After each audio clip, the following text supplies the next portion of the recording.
G'day and welcome back to Mathematics for another free HSC maths lesson. Today I'm starting a series of a few videos on critical path analysis for standard mathematics in the HSC. This is a topic that a lot of people and a lot of teachers find challenging at first. So yeah, going to cover this whole topic in 3 videos over the next few weeks. So if you're studying standard 2 and you want to get a little bit better at critical path analysis, subscribe to stay in the loop. And without any more preamble, let's just get into what a critical path is and how we're going to analyze it.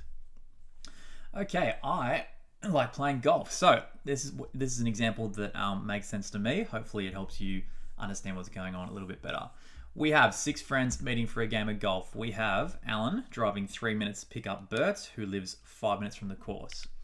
Then we have Charlie, who is 4 minutes away from picking up Denise, and then Denise is 3 minutes from the course.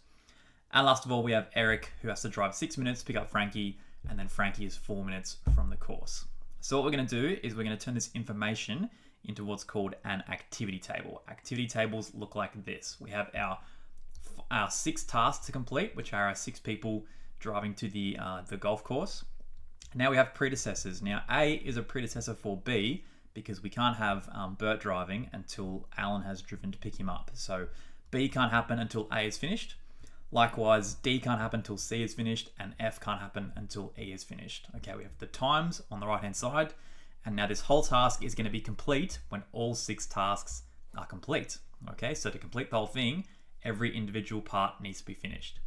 So what we do in this course is we turn these activity tables into what's called a critical path diagram, or a network diagram. It looks like this.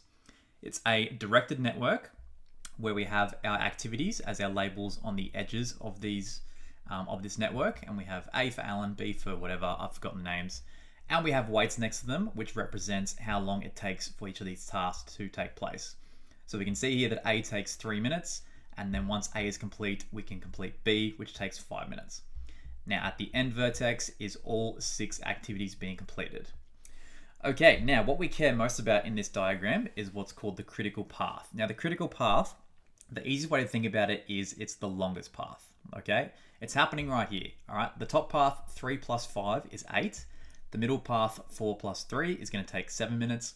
Whereas the E and F, I think it was Eric and Frankie, these guys need 10 minutes to get to the golf course, okay? Now here's the thing. We can't start the game of golf until all 6 friends are there. So who are we waiting on? We're waiting on Eric and Frankie because they take 10 minutes, okay? And that path there is called the critical path.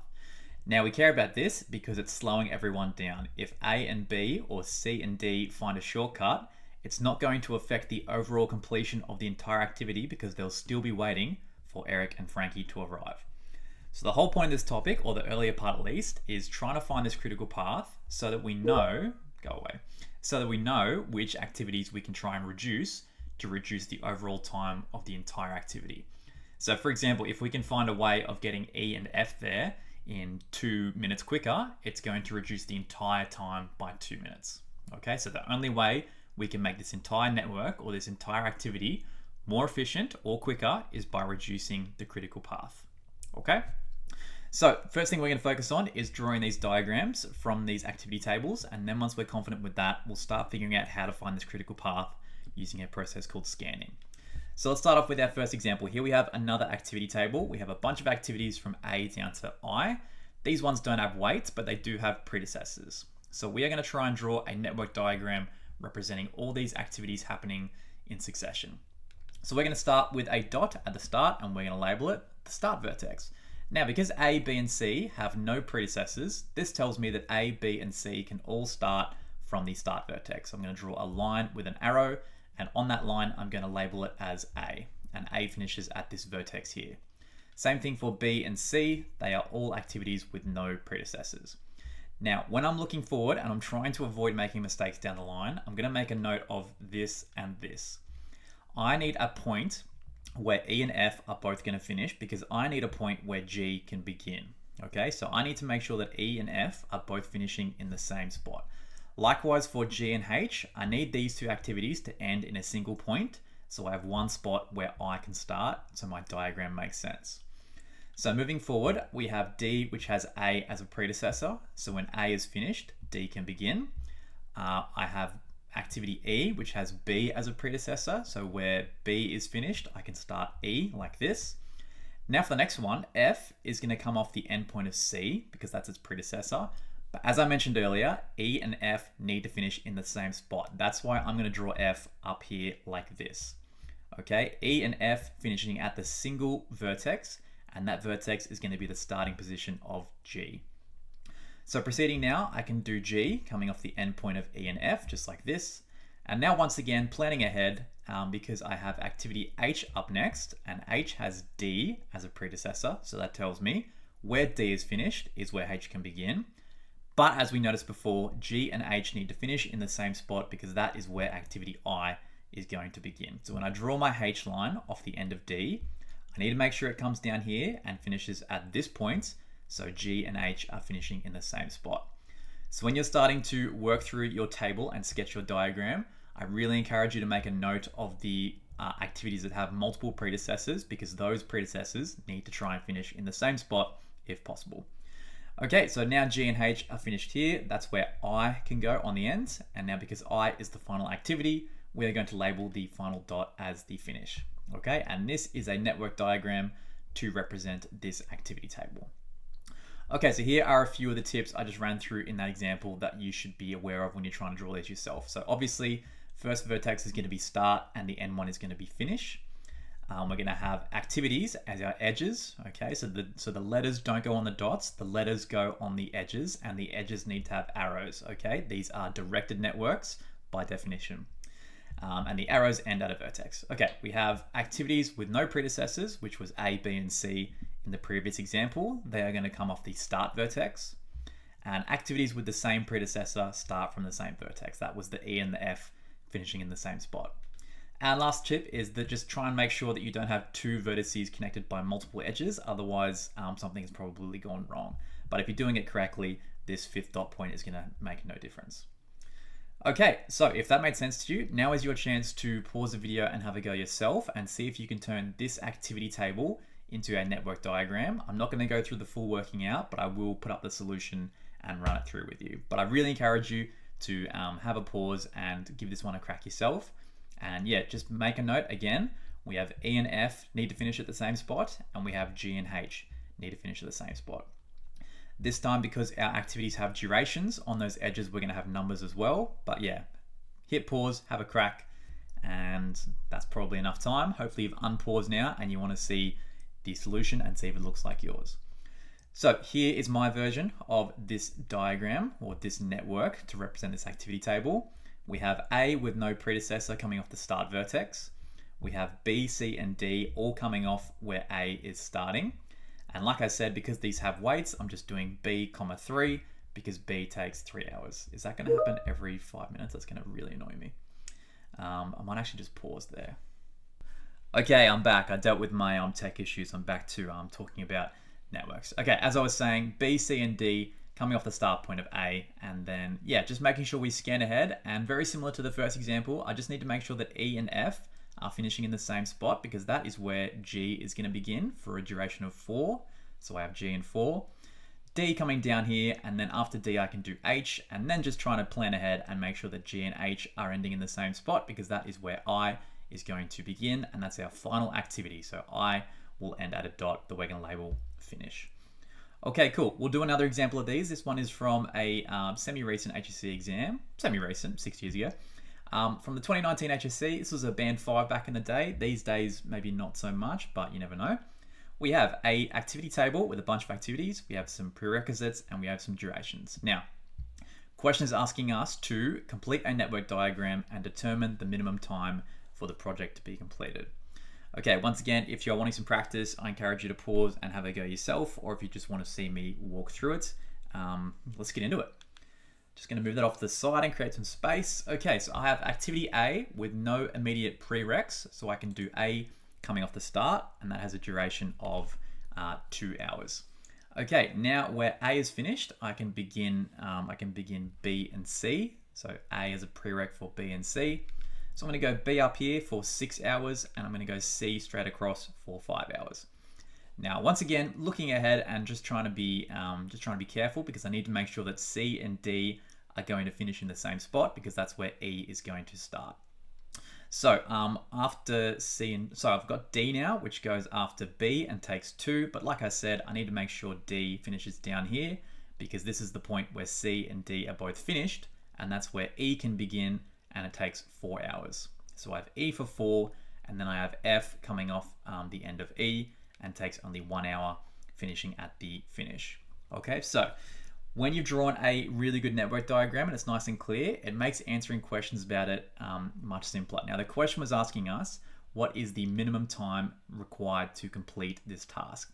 This is the same thing as asking us as what is the critical path in this network diagram. And like I said at the very start, critical path is just the longest path. It's the exact same thing. So longest path through this diagram is going to have to include A. Now from this vertex to this vertex, we can either go C for 5, or we can go B and D for 7. Oh, sorry, for 8, pardon me. 6 plus 2 is 8. Let me just check on my fingers. Yep, it's 8. So instead of going across with C, we're going to go the 8 up here, and then the 4 and the 1. So adding those all together, we get 2 plus 6 is 8, plus 2 is 10, and then the 4 and the 1 makes 15. So our longest path has a duration of 15 hours. That means the shortest amount of time we could get the entire diagram done is the critical path length, which is 15 hours. Okay, so sometimes the critical path is easy to see because there's only a few variations. When your diagram is more complicated, finding this critical path is obviously going to be more complicated, and we need to have some more alternative methods. So now we're going to talk about scanning. So like we said, longest path through the network is the critical path. If it's nice and simple, you can kind of just use your eyeballs to see it. If it's more complicated, we are going to do what's called scanning. So here is an example of what scanning looks like. We're going to do some scanning to find the earliest possible start times, which is called EST, of all the activities in our diagram. And once we have our EST, we're going to do what's called backward scanning to find our critical path. So first thing we're going to do is we are going to draw a bunch of boxes on our vertices, okay? Boxes next to the vertices. You have to have 2 boxes next to each dot. If you want, you can do vertical boxes like I have, or you can do horizontal boxes, which the HSC has tended to prefer recently. So I'm going to do a bit of both today. So step 1 is your boxes. Now, step 2 is to start with a time of 0 at start. Now, what we're going to do is we are going to work our way through the network diagram, and in the top box, we are always going to write the total amount of time required to get to that dot.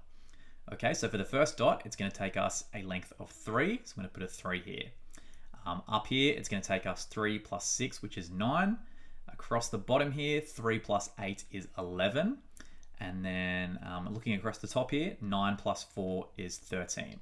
Now, where this gets a bit more involved is when you get to a dot like here, which is the start point of H. Now, there are 3 possible ways of getting to H. We can go this way, or this way. Now, keep in mind, we are trying to find the critical path, and the critical path is the longest path. So, when there are multiple paths to a vertex, take the longest option. Our options are 11 plus 4, which is 15, or we could go 13 plus 2 up here, which is also 15. But the longest option is the 9 from this dot plus the 7, which makes 16. So we want that one in the middle there. Okay, so we are finding the total time to each vertex, and this top number is called the earliest start time. Okay, we can't start H until 16 hours or whatever it is have elapsed because we're waiting for this middle path. We're waiting for the critical path. So we're always taking the longest option. We are trying to maximize the top number in that box. Then to finish it off, we do 16 plus 3 and we get 19 at the end, and that is our forward scanning done. Now we're going to fill in the bottom box, which is called the latest start time, and we get that by scanning. Lots of talking, I apologize. So to finish it off, our critical path is the longest path, and we can see the top number there, 19. That is the length of our critical path. Now in this example, we can kind of see where it's going because it's not too hectic. But if we wanted to be super clear and we wanted to find the latest start times, which are the bottom numbers, we're now going to do some backward scanning. So here are the steps for backward scanning. At the end, our earliest start time and our latest start time are both the same thing. 19 and 19 matches up. Now we're going to be working backwards through the diagram from right to left. And so because we're working backwards, we are going to be subtracting. So let's start off with 19, take away 3 for this dot, gets us 16 for our latest start time. Okay, now up here, we can do the 16, take away the 2, and we get 14. Across the bottom here, we can do 16, take away the 4, and we're going to get 12. Now we get to this dot up here where there are multiple parts. We can either go the E or the F.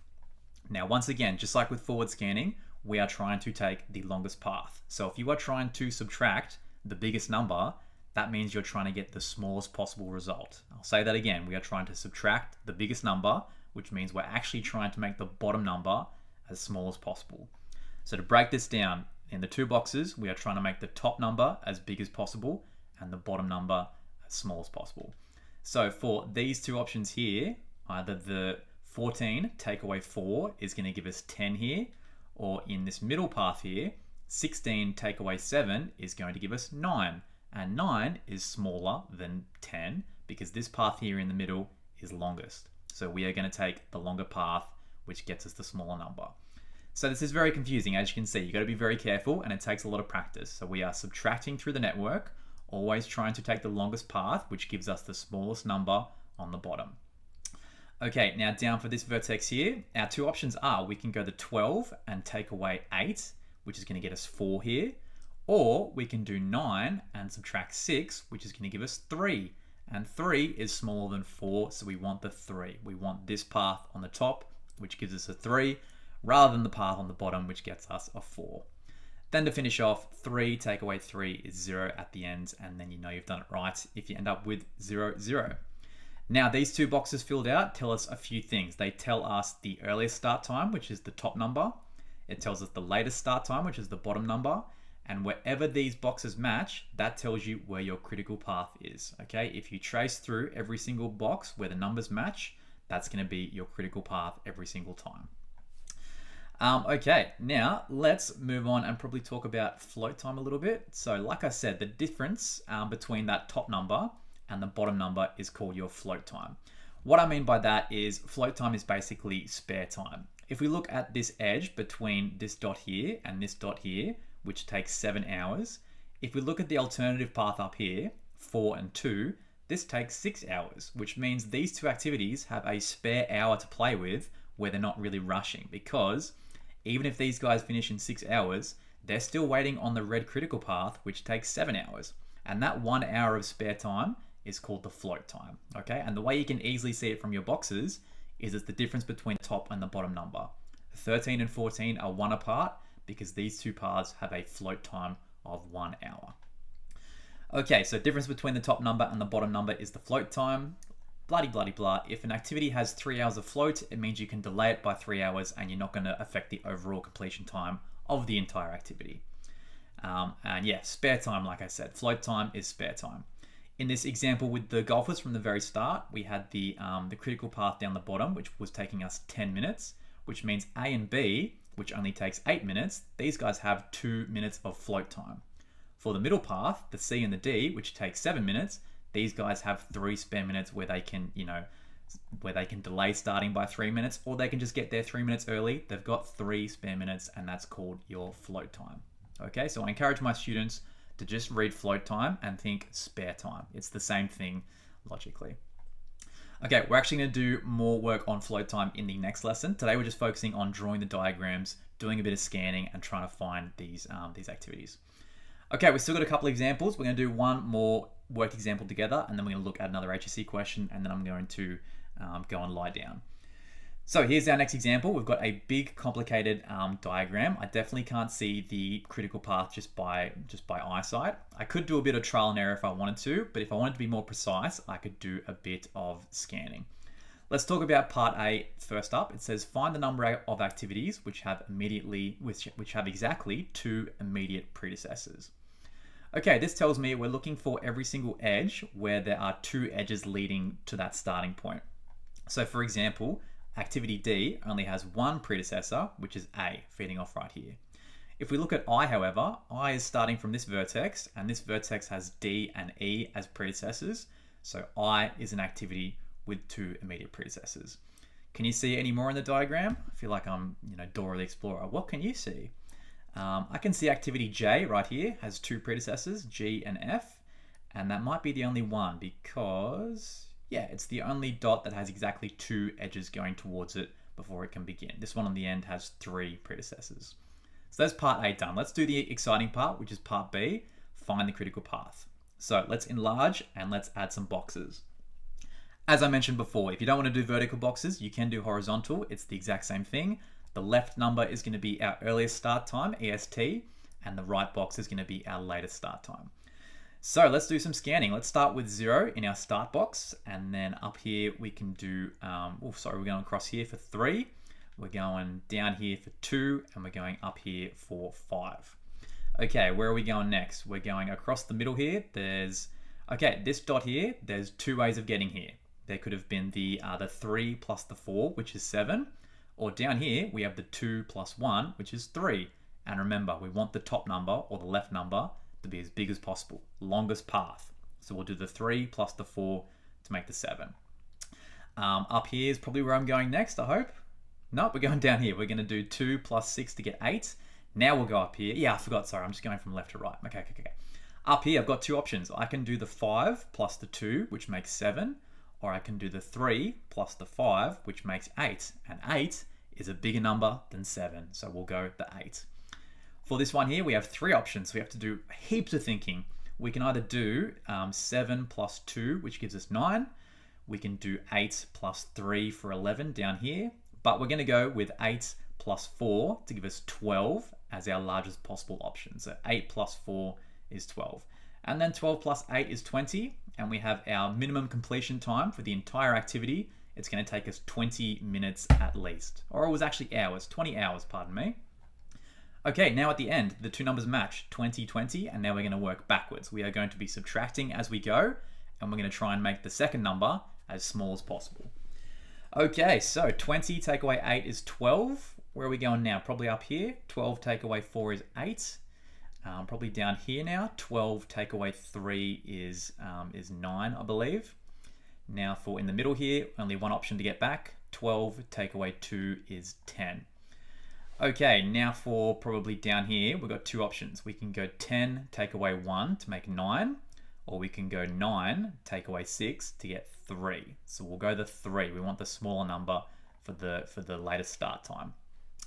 Okay, in the middle here, we can go 8 take away 5, which is 3. That's going to be the best. If these 2 numbers match, you know you're doing it correctly. That's always the goal. So we'll go 8 take away 5 for 3. Up here, we've got one option, 8 take away 2 to get a 6. And then for our starting vertex, we know it's going to be 0 because we're going 3 in the middle here, back 3 to make 0. Okay, now where is our critical path? Where are our matching numbers? We've got 0, 0, 3, 3, 8, 8, 12, 12, and 20, 20. And so that red highlighted line there is our critical path. What that means is we need to have, if we're trying to make this entire thing more efficient, we're only trying to improve the red path because everybody else is waiting for the red activities to be done before the entire thing is done. It's the longest path. Thinking about question C now, if activity E, which is just here, if activity E is reduced by 1 hour, identify the new critical paths. Okay, so this red path has a length of 20, and I know that because the number at the end is 20. If we reduced E by 1 hour, it's going to reduce this critical path from 20 down to 19. So the question is identifying that there are 2 new paths that take 19 in total. Why don't you pause the video and see if you can find the 2 paths from the start to the vertex that are going to be 19 hours in length and are going to be our new critical paths. Hopefully you paused. If you didn't, I don't really care. Let's move on. Where is the 19? Well, across here, 3 and 4 is going to make 7 now. And hey, look at that. Across the top, 5 plus 2 is also 7. So, sorry, that was our answer for part B. I forgot to write it down. There's our first new critical path, which has a length of 19. And I think the second one is across the bottom. Let's check. 2 plus 6 is 8. And then 8 plus 3 is 11. And then plus 8 is 19. So now, because that red line has gone from 20 to 19, there are now 2 new critical paths which also take 19 hours in total. So by reducing one activity by 1 hour, we've gone from 1 critical path to 3, and now we have lots and lots of critical activities. Okay, that was fun. Let's finish off with an HSC question, and then I can stop talking to my computer. We have, this one's from 2023, and it's a Band 5 level question. We've got a function center, employing staff. Oh, there goes my voice. Excuse me. We have a bunch of tasks to be completed, as we can see in the diagram, and we have the time taken in hours for all these tasks. Now the first part is to find the two critical paths. So this is where I want you to pause the video, draw this diagram, put a bunch of boxes on it, and do some scanning to find your earliest and latest start times. I'm not going to go through the full thing. I'm just going to put up the answer on the screen and then we're going to talk about it. So if you want to have a go at it yourself, now is your time to pause. Don't say I didn't warn you. 3, 2, 1. Okay, here is our diagram once we have all our scanning done. So obviously at the start it's going to be 0, 0, and there is the rest of our boxes filled in. So our critical path is going to take 17 hours in length, but the thing is, I'm pretty sure the question said, identify the two critical paths. So where are we going to find them? Well, we're going to start at the start vertex, and just like before, we're going to trace through every single vertex that has matching ESTs and LSTs. So we have one that goes down here, up here, up here, and up here. But there's also another one, because this top path here, which takes 4 and 4, so that takes 8 hours in total.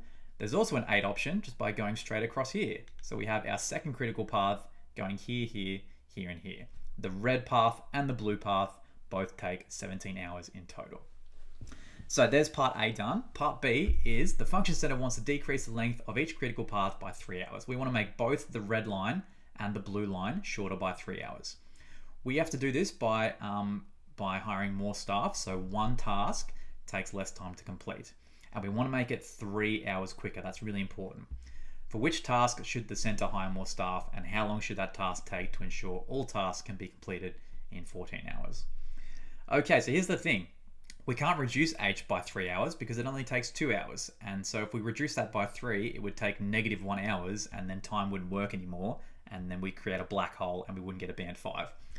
Well, if we look up here, G and C and K, if I reduce G, it's going to reduce the red critical path by 3, but we're still going to have the blue critical path that's going to have the length of 17. So when you take all that into account, the only option is we need to reduce I. I is the only activity that is on both the red and the blue critical path, and that has some time for us to work with. We can't reduce H by 3. We can reduce I by 3, and so now it becomes 4. So the red and the blue path will now no longer be 17 hours in total. They will now be 14 hours in total. So that is our 2 marks. The first mark is for identifying I as the edge to be improved. And the second mark is for explaining why that is your choice. Okay, so you don't get 2 marks just for circling that. You get 1 mark for saying I, and you get 1 mark for explaining why I is the only option. So if you had a crack at that yourself and you got the same conclusion, well done, you are a genius. You're probably a band 5 or a band 100 level student. So congratulations on your 80% plus. Okay, that's it for today's video. I feel like that went for a long time. If you're looking for some more help with critical paths, check back in a couple of weeks, and hopefully if I have the time, there will be part 2 up with more examples and talking more about flow time. Once I've got that done, I'll also be doing a video on network flow and cuts, which is another big part of this topic. So yeah, lots of standard maths content coming in the near future. So yeah, subscribe if you don't want to miss out. If you made it to the end, thanks so much for watching. I hope that that helped you a little bit. You got some value out of it. And yeah, look forward to seeing you in future videos. So I guess goodbye for now, not forever. See you later.